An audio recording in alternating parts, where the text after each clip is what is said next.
اللعبة دي تحفة وسهلة جدا. هنحتاج 10 شرايط من الورق عرضهم 1 سنتي و4 دواير صغيرين نعمل فيهم فتحة بالخرامة، نستخدم واحدة منهم ونحط عليها غيرة او صمغ ونلزق عليها كل اطراف الورق بالشكل ده كده. بعد كده نحط عليها صمغ ونلزق الدايرة التانية كده. باقي معانا دايرتين، نجيب واحدة منهم ونحطها فوق الدايرة اللي في النص من غير ما نلزقهم في بعض، ونحط عليها من فوق غيرة او صمغ ونلزق فيها الطرف التاني من الورق، بس خلي بالكم ما تضغطوش على الورق من النص عشان ما يتنيش. بعد كده نلزق عليهم الدايرة الرابعة والاخيرة فهتبقى بالشكل ده كده. هنحتاج عصاية شيش طاووق وندخلها في الدايرتين دول، من قدام كده بنثبت الدايره في العصايه دي بالشمع، ومن الناحيه التانية بتبقى متحركه كده عادي. وهي كده بقت جاهزه ممكن تلعبوا بيها، بس في خطوه اخيره بتخليها احلى. نقص حته صغيره من الشاليمو نعمل فيها فتحات بالشكل ده ونحط عليها شمع ونثبتها في الجزء المتحرك اللي تحت ده عشان تتحرك بالشكل القمر ده. بنحرك الشاليمو لفوق وتحت، وبالايد التانية نلف العصايه. بتعمل اشكال تحفه والوانها روعه وسهله قوي، لازم تجربوها.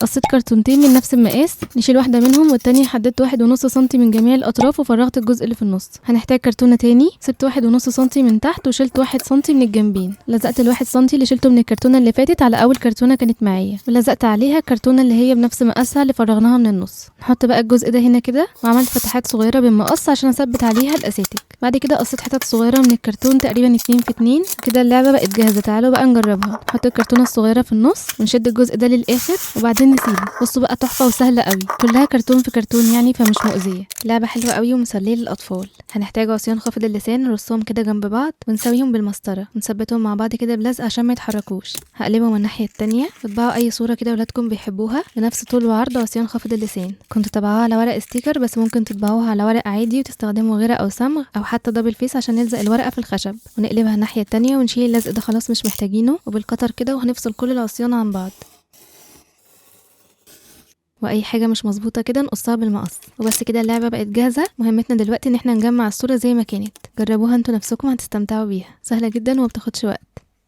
اللعبه دي تحفه. هنحتاج بالونه نتنيها بالشكل ده ونقص منها حتت صغيره، ونكرر بقى الخطوات دي كام مره كده. بعدين قصيت الجزء اللي من فوق ده خالص، وهنحتاج بالونه شفافه ونحطها كده في نص ازازه او قمع. حطيت جواها لعبه صغيره وشويه جليتر واشكال كده. بعد كده نملاها ميه ونشيل بقى القمع ونربطها، ونجيب بقى البالونه اللي احنا كنا قاطعينها دي وندخلها في البالونه اللي فيها ميه. وبس كده بقت جاهزه، العبوا بيها بقى هتعجبكم جدا. الفكره دي تنفع لكل المناسبات.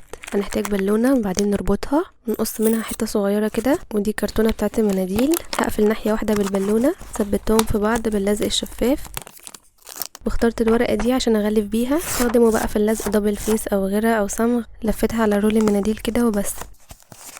لميت قصاقيس الورق كده وبدأت اقصها لاجزاء صغيرة ونحطهم في رول المناديل. وما كانش عندي اي مناسبة فقررت احتفل بده. طبعا انا اللي هلم كل ده.